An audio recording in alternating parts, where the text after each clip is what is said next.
నమస్తే అండి అందరికీ. నేను మీ Madhavi Krishna. Welcome to my channel Madhavi Krishna's Navarasa Kathamalika Telugu audio stories. వినండి, వింటూనే ఉండండి సరికొత్త ఎపిసోడ్లను. ఈ ఎపిసోడ్లు కనుక మీకు నచ్చినట్లయితే తప్పకుండా నా ఛానల్ని సబ్స్క్రైబ్ చేసుకోండి. అలాగే నోటిఫికేషన్స్ కోసం బెల్ ఐకాన్ని ప్రెస్ చేయండి.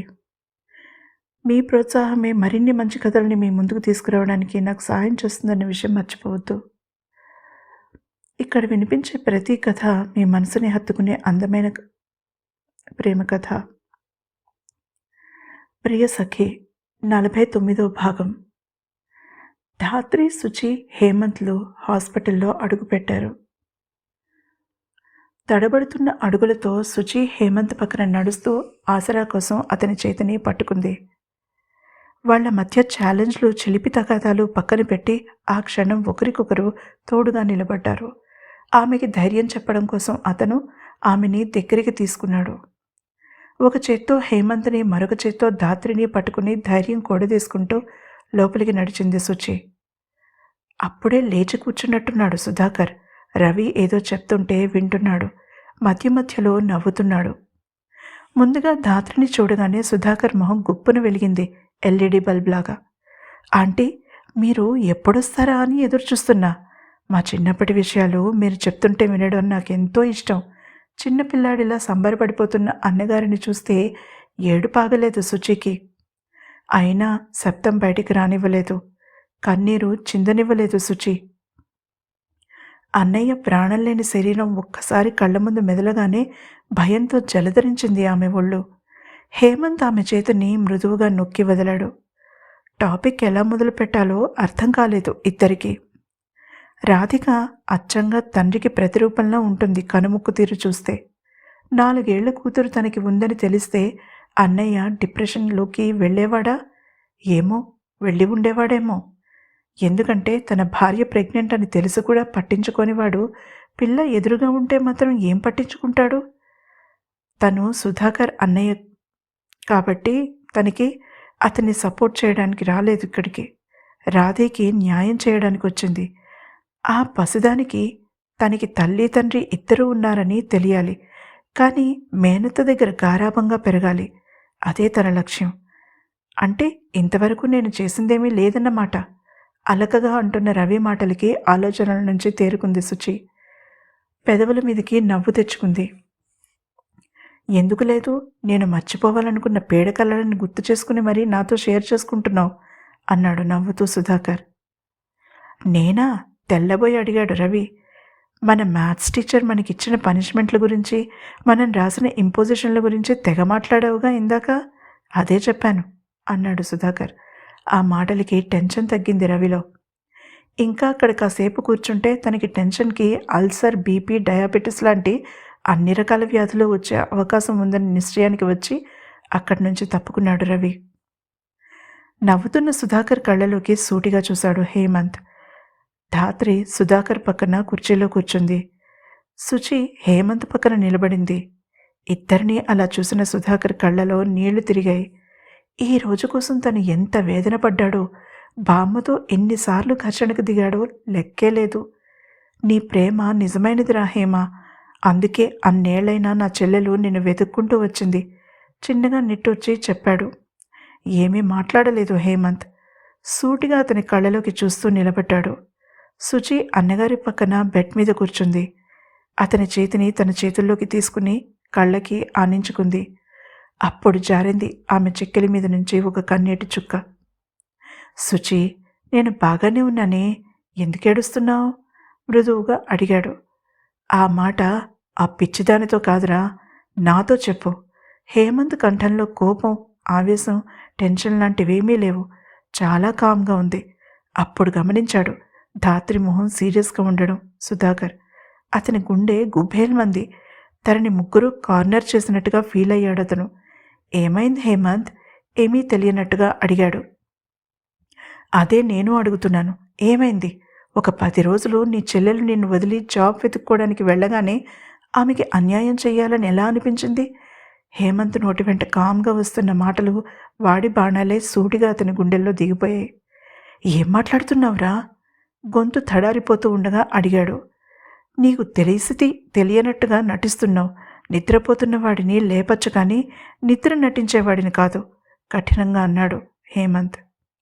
సుధాకర్ లేకపోతే నిజంగా శుచి తన దగ్గరికి కాకుండా వేరే ఎక్కడికో వెళ్ళి ఉంటే పరిస్థితులు ఎలా ఉండేవో ఊహించుకోవడానికే భయం వేసింది అతనికి. ఎందుకు చేశావు?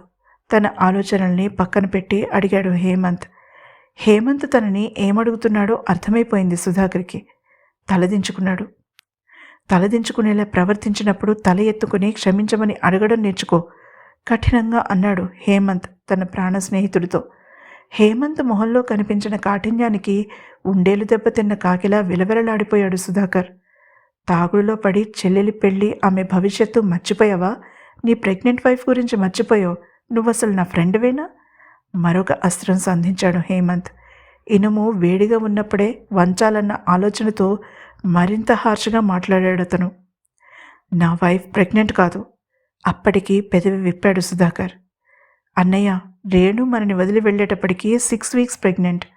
అతను మర్చిపోయాడేమోనని గుర్తు చేసింది శుచి. నేను మర్చిపోలేదు శుచి, కానీ నేను ఆమెకి కాల్ చేసేసరికి తనకి మిస్క్యారేజ్ అయిందని చెప్పి ఏడుస్తూ కాల్ కట్ చేసింది. ఆ తర్వాత నేను ఎంత ట్రై చేసినా తన నెంబర్కి రీచ్ కాలేకపోయాను.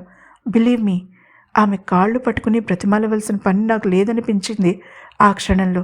మమ్మల్ని తప్పనిసరిగా కలిపి ఉంచే బంధం లేకపోవడం మంచిదేగా అంటున్న సుధాకర్ చేతిలో నుంచి తన చేతిని వెనక్కి లాక్కుని బెడ్ దిగి దూరంగా నిలబడింది శుచి.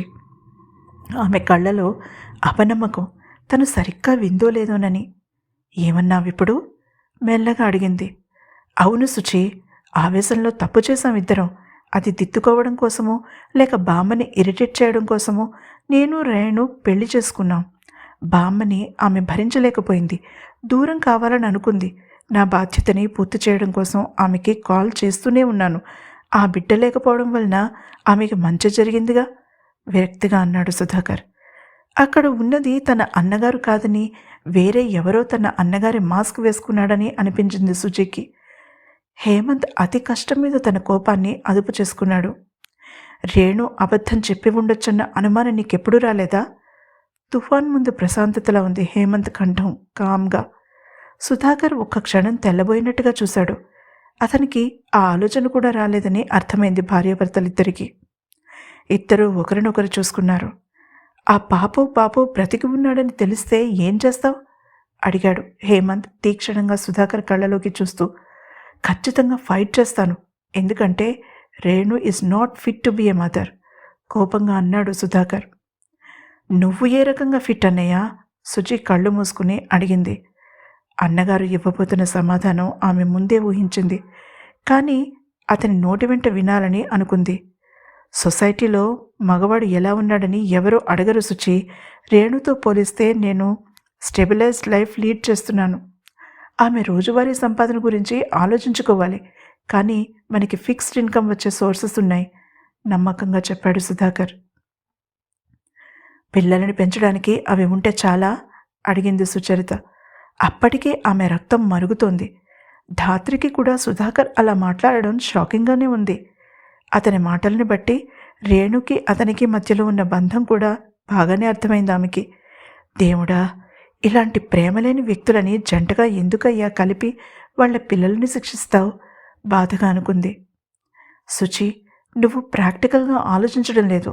రోజువారీ జీవితంలో భావోద్వేగాలకు చోటు లేదు. జీవిత సత్యం చెప్తున్నవాడిలా సుచి కళ్ళలోకి సూటిగా చూసి చెప్పాడు సుధాకర్. కూతురు ఉందని తెలిస్తే జీవితం మీద ఆశ చిగురించి మొహం ఆనందంతో వికసిస్తుంది అనుకుంది సుచి. తన అంచనా ఎంత దారుణంగా దెబ్బతిందో అర్థమయ్యేసరికి ఒళ్ళు తూలినట్టు అయింది ఆమెకి. హేమంత్ ఒక్క అంగలో ఆమె దగ్గరికి చేరుకుని ఆమె నడుము చుట్టూ చెయ్యి వేసి ఆసరాగా నిలబడ్డాడు. ఆమె అతని వైపు చూసి అప్పుడు నవ్వింది. అందమైన నిష్కల్మషమైన నవ్వది. 2 నిమిషాల తర్వాత అర్థమైంది ఆమె ఎందుకలా నవ్విందో. సుధాకర్ రాధిక విషయంలో ఓడిపోయాడు. తాను పడుతున్న టెన్షన్ అర్థం లేనిది. అందుకే నవ్వింది సుచి. తమ నుంచి రాధిని సుధాకర్ వేరు చేయలేడు. 1 వికెట్ డౌన్. అప్పుడు నవ్వాడు హేమంత్. వాళ్ళిద్దరినీ వింతగా చూశాడతను. చివరిగా నేను అడిగే ప్రశ్నకి సమాధానం చెప్పు. సుధాకర్ కళ్ళలోకి చూసి అన్నాడు హేమంత్. చిన్నగా తల ఊపాడు సుధాకర్. ఎందుకు ఆత్మహత్య చేసుకోవాలని అనుకున్నావు? సూటిగా వచ్చింది హేమంత్ నుంచి ఆ ప్రశ్న. ఉలిక్కి పడ్డాడు సుధాకర్. అదే సమయానికి ముంబైలో రేణు తన బెడ్రూంలో కూర్చునుంది. ఆమె ఎదురుగా నిలబడి ఉన్నాడు నకుల్. ఒకసారి వెళ్ళి అతన్ని చూసి రావడానికి ఎందుకంత హెసిటేషన్ రేణు? అర్థం కాక అడిగాడు. ఆమె తలెత్తి అతని కళ్ళలోకి చూసి తిరిగి తల దించుకుంది. మేమిద్దరం ఒక బేబీని క్రియేట్ చేశాను నకుల్. నేను ఎప్పుడూ పిల్లలు కావాలని అనుకోలేదు. నా గోల్స్ వేరు, నా ఆలోచనలు వేరు. అతని తొందరపాటుతనం వల్ల జరిగిందిది అంది కోపంగా. అతనిది ఎంత తప్పు ఉందో నీది కూడా అంతే ఉందిగా రేణు. ఆమె ముందు మోకాళ్ల మీద కూర్చుంటూ అడిగాడు. కానీ తను కాంట్రసెప్టివ్ వాడాలన్న ఆలోచన కూడా లేనివాడని నాకు తెలీదు. అంత బాధ్యతారాహిత్యంగా ఉన్న వ్యక్తి మొహం ఎలా చూడమంటావు? అడిగింది కంటి నిండా నీళ్లతో. ఇప్పుడు పాప నీ దగ్గర లేదు. నువ్వు మిస్ అవుతున్నావా ఆమెని? అడిగాడు. కొన్ని క్షణాలు మౌనంగా ఉండిపోయింది రేణు. తర్వాత చెప్పింది జవాబు. తర్వాత ఏం జరిగిందో తెలుసుకోవాలంటే తప్పకుండా తర్వాత ఎపిసోడ్ని వినండి. ఈ ఎపిసోడ్ కనుక మీకు నచ్చినట్లయితే తప్పకుండా లైక్ చేయండి. అలాగే నా ఛానల్ని సబ్స్క్రైబ్ చేసుకోండి.